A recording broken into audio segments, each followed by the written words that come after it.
Nous avons le plaisir d'accueillir à nouveau le président ukrainien Volodymyr Zelensky dans l'émission Special Report. Monsieur le Président, nous vous remercions de nous consacrer du temps aujourd'hui et plus particulièrement en ce jour pour poursuivre cette interview. Le président Trump a déclaré après votre rencontre que vous lui aviez manqué de respect, ainsi qu'au vice-président et à toute l'Amérique dans le bureau ovale. Pensez-vous l'avoir fait et pensez-vous devoir présenter des excuses au président Trump? Merci beaucoup. Tout d'abord, merci pour l'invitation à ce dialogue et bonsoir à tout votre pays et à tous les Américains. Je suis très reconnaissant aux Américains pour tout votre soutien. Vous avez fait beaucoup. Je suis reconnaissant au président Trump et au Congrès pour le soutien bipartisan. Et j'ai toujours été très reconnaissant de la part de tous nos concitoyens. Vous nous avez beaucoup aidés dès le début, pendant les 3 années d'invasion à grande échelle. Vous nous avez aidés à survivre. Et de toute façon, nous sommes des partenaires stratégiques. Et même dans un dialogue aussi difficile, je pense que nous devons être très honnêtes et très directs pour nous comprendre. Car il est très nécessaire pour nous que le président Trump, et je suis tout à fait respectueux, veuille mettre fin à cette guerre. Mais personne ne veut la terminer plus que nous. Parce que nous, en Ukraine, nous sommes dans cette guerre. Nous sommes dans cette bataille. Et cette bataille pour la liberté et pour nos vies. Donc, je dis juste que je pense que nous devons être du même côté. Et j'espère que le président sera de notre côté avec nous. Et c'est très important pour arrêter Poutine. Et j'ai entendu le président Trump beaucoup de fois qu'il arrêtera la guerre et j'espère qu'il le fera. Et nous devons faire pression sur Poutine avec l'Europe, avec tous les partenaires. Et je pense que ce dialogue devait avoir lieu un peu plus tôt pour comprendre où nous en sommes. Comme vous le savez, je ne me souviens pas exactement, mais comme le président Reagan l'a dit, la paix n'est pas seulement une absence de guerre. Oui, nous parlons d'une paix juste et durable, de liberté, de justice, de droits de l'homme. Et c'est pourquoi j'ai dit que je pense qu'il y a un cessez-le-feu. Et vous savez que Poutine a rompu le cessez-le-feu 25 fois pendant toutes ces années, 10 ans. Monsieur le Président, l'idée que vous devez des excuses au président. Je respecte le président et je respecte le peuple américain. Et si, je ne sais pas, si je pense que nous devons être très ouverts et très honnêtes, et je ne suis pas sûr que nous ayons fait quelque chose de mal, je pense que parfois certaines choses doivent être discutées en dehors des médias, avec tout le respect dû à la démocratie et à la liberté des médias, mais il y a des choses pour lesquelles nous devons comprendre la position de l'Ukraine et des Ukrainiens, et je pense que c'est la chose la plus importante. Oui, nous sommes des partenaires. Nous sommes des partenaires très proches. Nous devons être justes. Nous devons être très libres. Des législateurs du Capitole et de la Maison-Blanche, vous avez dit à plusieurs reprises de parler aujourd'hui de l'accord sur les minéraux et de l'accord économique, de le signer et de laisser les négociations se dérouler étape par étape en ce qui concerne les garanties de sécurité. Est-ce vrai? J'ai dit que nous devions signer ce document, que nous étions prêts à le faire et que ce serait le premier pas vers des garanties de sécurité, mais ce n'est pas suffisant, je pense. Peut-être, je ne connais pas certains détails, c'est pourquoi je voulais partager mes pensées avec le président et l'entendre à nouveau parce qu'il a un plan pour arrêter Poutine. Et peut-être, comme je l'ai dit, peut-être que c'est en dehors des grandes conversations, mais nous devons le partager. Vous savez, c'est tellement sensible. Vous savez, un simple cessez-le-feu sans sécurité. Les garanties sont très sensibles pour notre peuple. Je parle comme le président d'un peuple qui est dans cette lutte depuis 3 ans et qui veut juste entendre que l'Amérique est de notre côté et qu'elle restera avec nous, pas avec la Russie. Avec nous, c'est tout. Mais je suis sûr que ce sera le cas. C'est la première étape. Aux garanties de sécurité. Les Européens, nous ne devons pas de les perdre. Ils sont de bons alliés pour les États-Unis. Les États-Unis sont le plus grand donateur de soutien et de paix. Mais nous ne pouvons pas perdre l'Europe, et ils veulent aussi savoir quelles sont les prochaines étapes. Nous devons être très ouverts pour comprendre comment arrêter la guerre. Pensez-vous que la dispute publique dans le bureau ovale devant les médias a bien servi les Ukrainiens aujourd'hui? Je pense que ce genre de dispute est, je veux dire que ce n'est pas bon pour les deux parties de toute façon, et je suis très ouvert, mais je ne peux pas, vous savez, changer notre attitude ukrainienne envers les Russes. Et je ne veux pas. Ils sont les tueurs pour nous. C'est très très clair que les Américains sont les meilleurs de nos amis. Les Européens sont les meilleurs de nos amis. Et Poutine avec les Russes, ce sont des ennemis. Et cela ne veut pas dire que nous ne voulons pas la paix. Nous voulons juste reconnaître la réalité, la vraie situation. Le président Trump est convaincu que vous ne signerez jamais d'accord avec Vladimir Poutine. A-t-il raison? L'Ukraine veut la paix et nous aurons.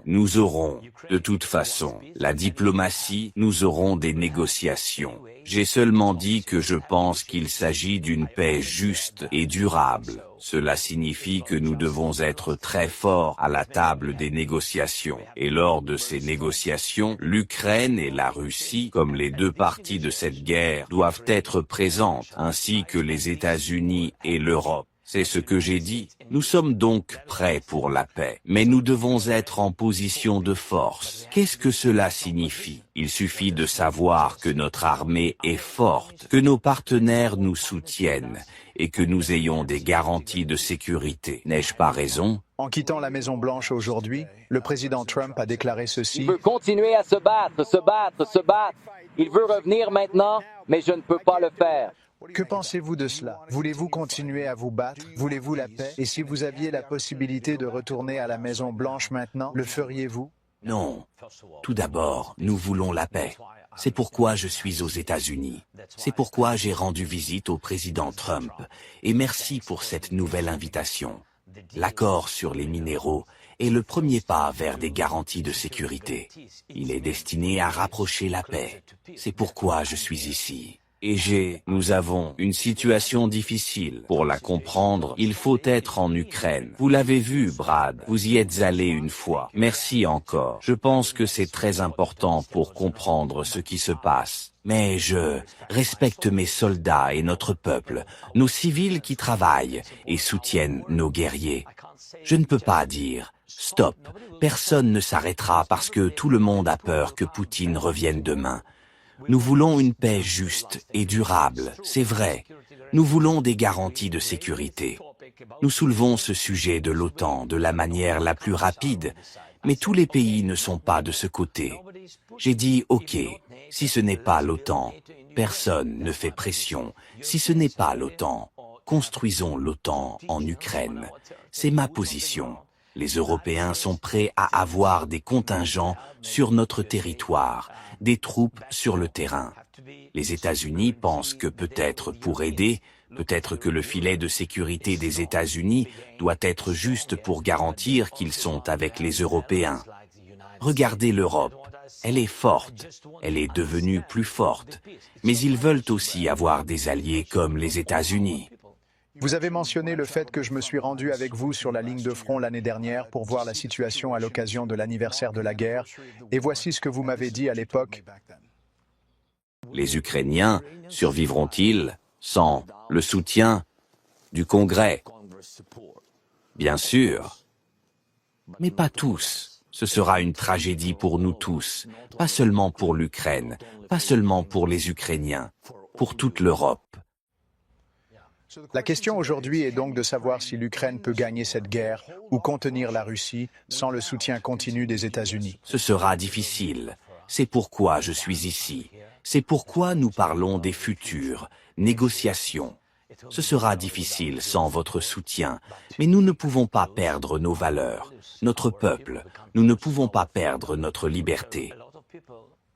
Les Russes sont venus sur notre territoire. Vous le savez, les Russes sont venus chez nous et tout le monde a vu des images vidéo, beaucoup de choses. Ils ont tué tellement de gens, juste pour l'oublier, juste pour dire que Poutine est un gars génial. Non, sans nous, nous n'en voulons pas. C'est pourquoi nous parlons. Vous savez, tout le monde se souvient comment c'était les premiers jours de la guerre. Comment ils sont venus. Personne ne veut ça en Ukraine. Oui, bien sûr, personne ne l'oubliera, mais personne ne veut avoir à nouveau une nouvelle vague vague d'occupation. C'est pourquoi quand nous disons non, OTAN, quelle garantie de sécurité pouvons-nous avoir? Je n'insiste pas, nous ne faisons pas pression, nous demandons simplement, nous partageons simplement des messages très clairs à nos amis, aux Américains. Si vous restez avec nous, merci beaucoup, mais faisons l'infrastructure des garanties de sécurité. Partageons simplement avec notre peuple, juste avec notre peuple. Que l'Amérique reste avec nous, c'est génial, nous comptons dessus, mais juste pour le partager, et le dis-le. C'est tout.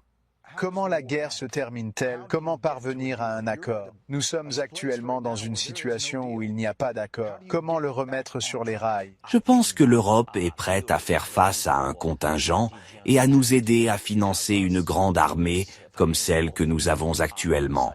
C'est notre armée qui fait partie des garanties de sécurité.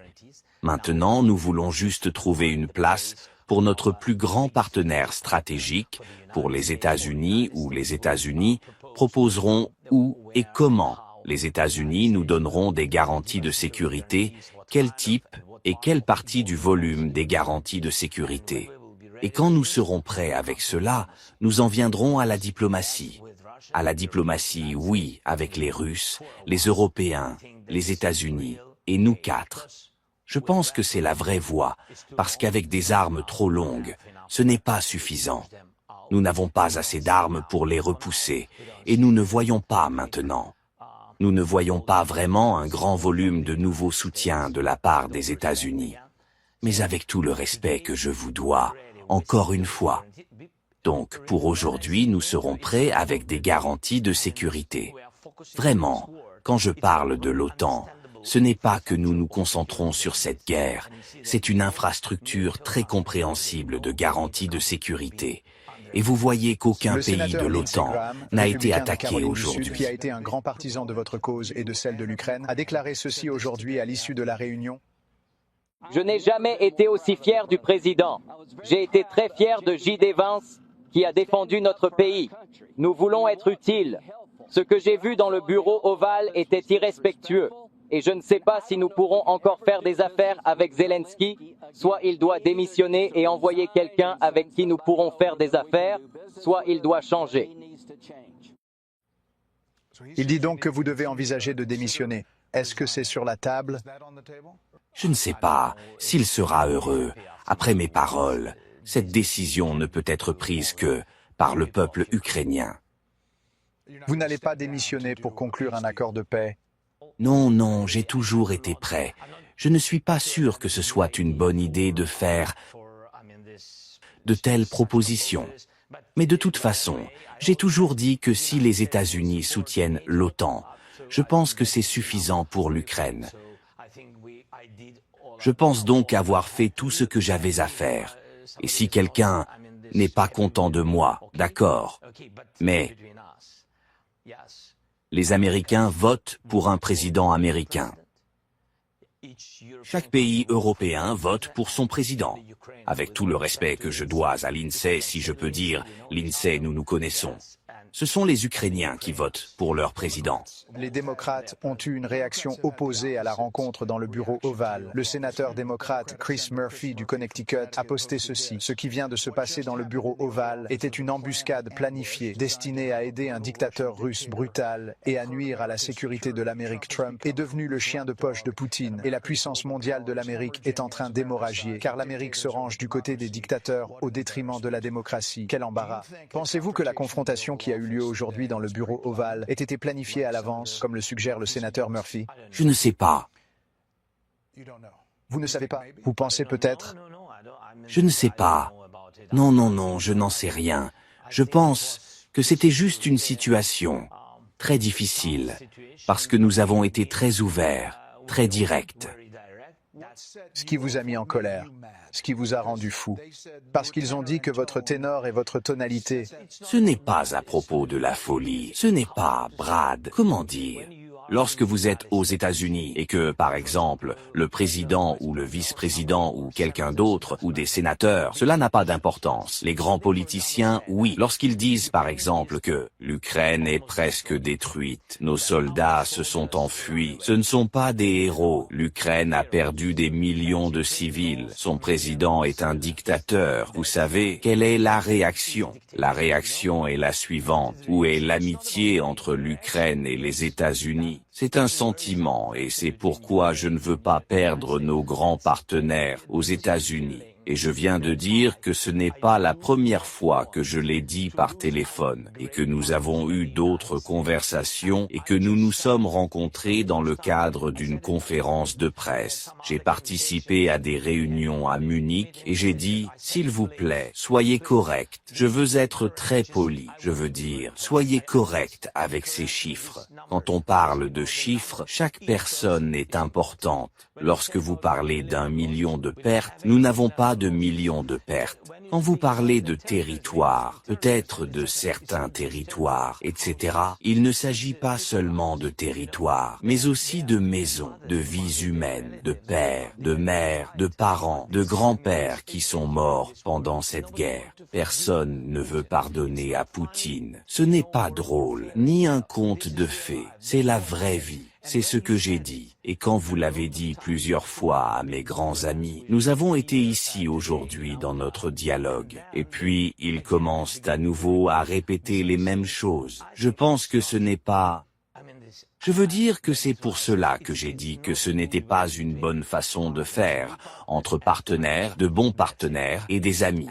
Et je pense que si un journaliste pose des questions au président, avec tout le respect que j'ai pour le vice-président, je veux dire qu'il a ses interviews et que c'est notre dialogue. Cette dynamique ne devrait-elle pas se dérouler à huis clos si vous voulez être comme ça? Oui. Alors, regrettez-vous que cela se soit produit aujourd'hui?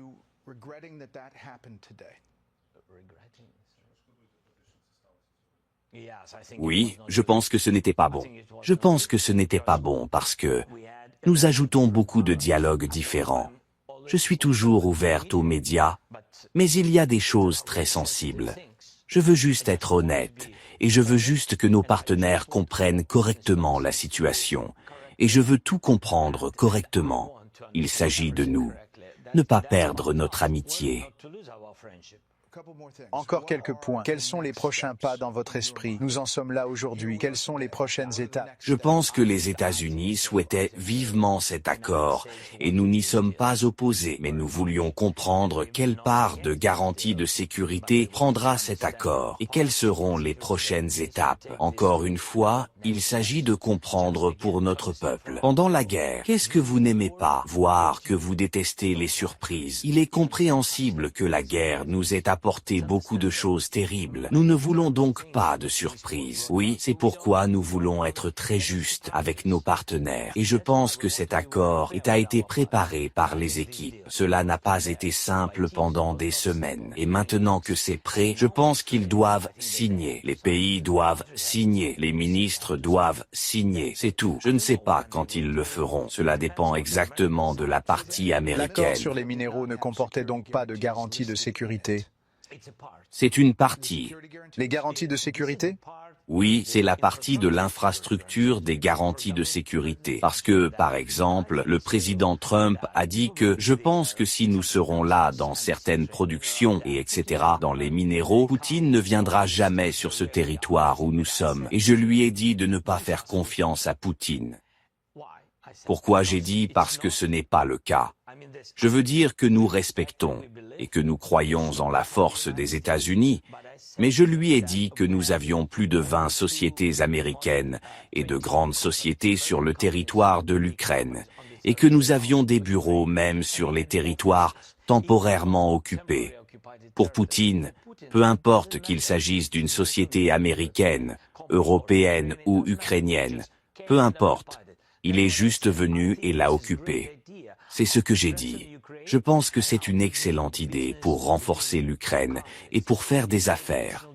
Entre deux pays, comment créer des emplois supplémentaires pour deux pays? J'ai lu ce que le sénateur Mais ce n'est démocrate pas a dit que seulement Trump cela est qui nous devenu le chien sauvera. de poche de Poutine. Êtes-vous d'accord pour dire que le président Trump est trop proche de Vladimir Poutine dans votre esprit?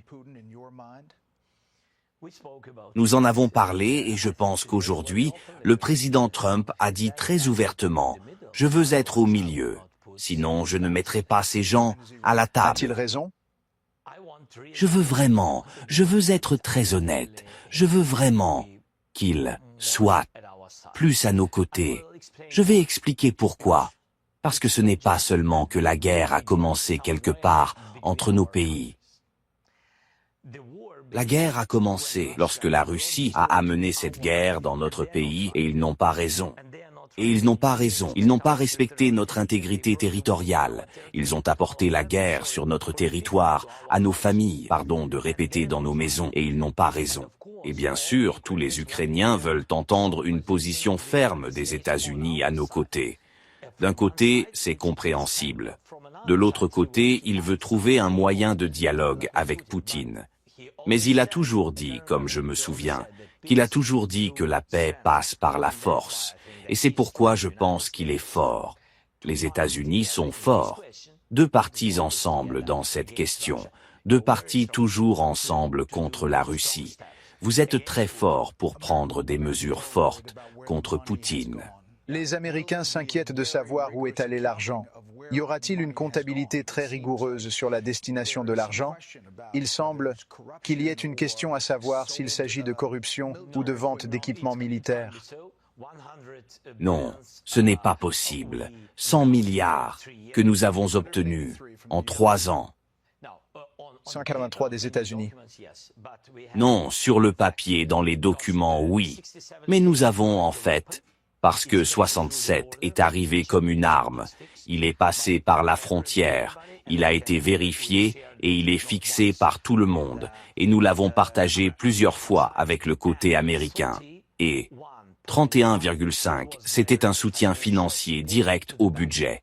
Encore une fois, c'est très ouvert, c'est numérisé, c'est ouvert et gratuit. Et s'il vous plaît, si quelqu'un veut le vérifier à nouveau, nous sommes très ouverts à ce sujet.